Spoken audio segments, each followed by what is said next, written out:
Hai guys, Mikey tidur. Dia suka ya di stroller ya, anteng dia. Hari ini next day ya gengs, dari kemarin. Tadi pagi udah nyuci, udah segala macam. Habis makan, aku makan siang. Keingat belum update. Jadi update cerita kemarin tentang Marty mau pindah sekolah gitu. Aku taruh di sini aja deh, di atas kardus.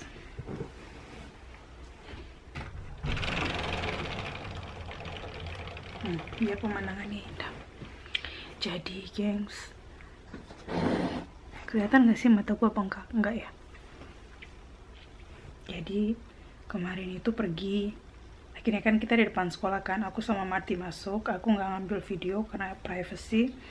Terus ke sekolahan ngomong sama gurunya di daycare itu ya. Terus mereka bilang gini, sebenarnya kan tahun ajaran masuk bulan 4 ya.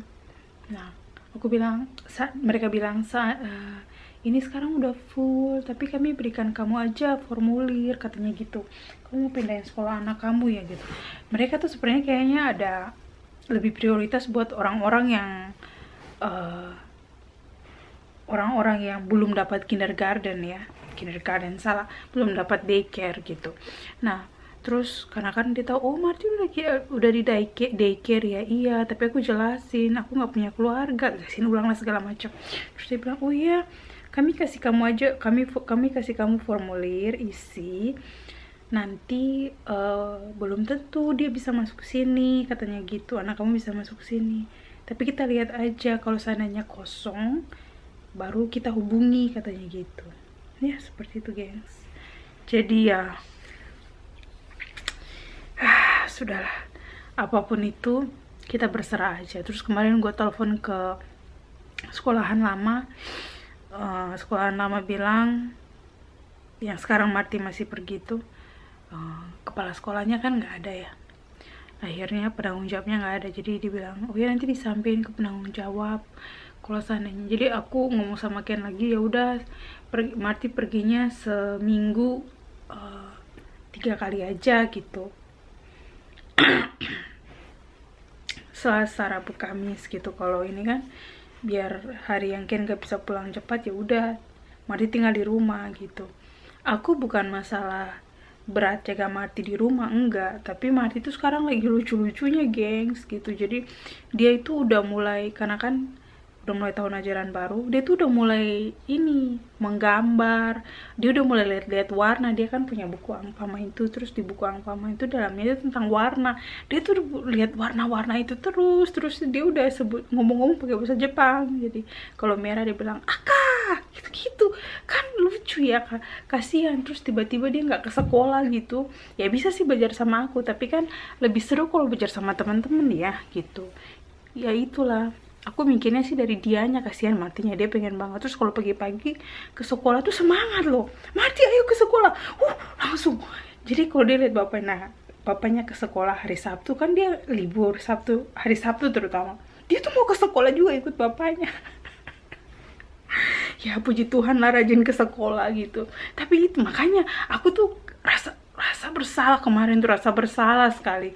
Aduh kenapa sih tahu begitu. Aku ya begitulah, ada sesuatu yang harusnya aku sudah dari jauh-jauh hari mempersiapkan itu, tapi ya karena memang nah persiapan itu pun dari bulan 12 paling lambat katanya gitu. Karena kan aku pergi ambil formulir itu sebenarnya dari bulan 10, tapi aku tuh terlambat waktu itu untuk di sekolahan baru ini. Jadi aku pergi di bulan 11 gitu, terus mereka bilang, oh ini udah terlambat, kamu datang lagi bulan 12 katanya gitu. Tapi aku udah ngomong sama Ken, sepertinya terlihat itu tidak perlu gitu kan, akan baik-baik saja. Dan ternyata sekarang seperti ini gitu kan, jadi ya kasihan. Nah aku bisa antar ke sekolah, tapi aku udah coba ya sambil gendong Mikey di gendongan biasa, dan kepalanya kan masih suka jatuh gitu kan. Jadi aku harus selalu pegang tangan sebelah itu, harus pegang kepala sebelahnya harus, dan juga pegang tas beserta Marty. Itu kan nggak mungkin gengs, terus masukin dia ke stroller pun nggak bisa, karena jalan di rumah sakitku itu masuk ke sekolahannya Marti itu dia tuh tanjakan begini, gengs, bukan tanjakan lagi begini gitu. Terus aspalnya tuh kurang bagus, jadi kalau kita pakai stroller itu bisa kebalik strollernya, ya sama aja gitu. Itu permasalahan utamanya. Aku takut ada apa-apa, kita maksudnya ya maunya senang-senang, tiba-tiba lewat di jalan kita kenapa-kenapa kan, amit-amit Jepang baik kan, itu juga ini ya, nyawa kan, kesehatan, keselamatan itu juga nomor 1 teman-teman. Ya itulah, jadi ya kita lihat aja. Aku sih udah isi formulir segala macam, formulirnya detail loh gengs. Jadi di pekerjaan orang tua, terus keluarganya itu tinggal di mana aja, jadi kamu dalam serumah tuh tinggal berapa orang, terus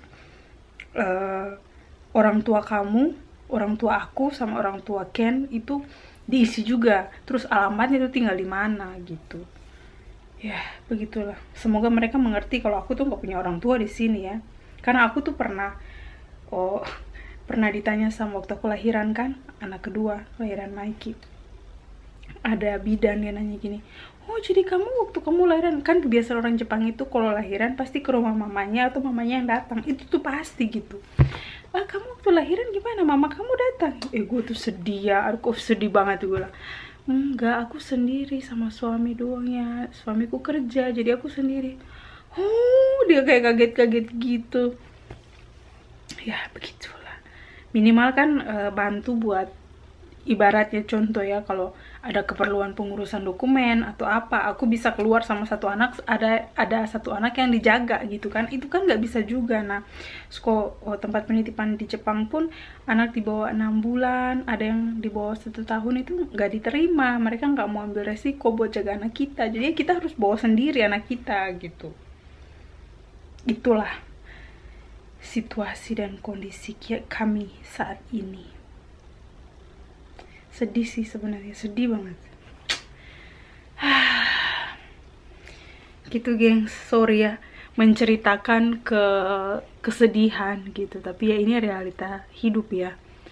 Mungkin buat kalian yang mungkin berencana tinggal di sini, atau berencana memang sudah tinggal di Jepang, yang berencana untuk menikah atau suatu saat nanti kan menikah, begini kondisinya gitu. Terus kalau kalian mau mau daftar anak buat masuk ke hoikuen gitu, daycare, pokoknya sekolah apa aja, datang jauh-jauh hari. Jangan contoh kalau kamu 1 bulan sebelumnya baru kamu mau pergi ambil formulir, jangan, karena di sini tuh antri gengs, antri. Jadi harus datang secepatnya. Contoh kalau kamu kayak aku gitu kan, jadi mulai pendaftaran itu di bulan 10. Kalau tahun ajaran baru nih ya, tahun ajaran baru kan mulainya bulan 4 kan, harus datang jauh-jauh hari. Bila perlu 1 tahun sebelumnya kalian sudah pergi tanya saja, anak masih 1 bulan 2 bulan, lebih pergi tanya, itu lebih bagus. Oh tahun ajaran baru nih dibuka kapan bisa ambil formulir, itu harus ditanya jauh-jauh hari, biar nggak kayak kejadian kami gitu. Aku sebenarnya awalnya ya begitulah, karena kondisi sih. Sebenarnya aku sih it's okay gitu, kalau sebenarnya aku tinggal lebih dekat lagi dari rumah sakit dan aku tidak perlu itu tanjakan itu, gue mah bisa sendiri. Tapi kan aku mikir keselamatan Marti itu juga bahaya, karena itu mobil-mobil besar itu dia lewat di jalanan gede kalau kita mau ke rumah sakit kan. Terus sampai di rumah sakit itu jalannya itu sempit, sedangkan mobil itu lalu lalang di area situ kalau mau ke area rumah sakit gitu, lalu lalang dan jalan sempit. Jadi jalan, aduh gitulah, jalan di Jepang itu kayak jalan-jalan tikus. Kalau di Indonesia jalan tikus, di Jakarta itu ya kayak begitu, itu jalan di situ tuh. Bukan kayak jalan luas-luas kayak di negara-negara besar, kayak di Amerika rumput jalan batang-batang alang begitu, tidak ada ya gengs.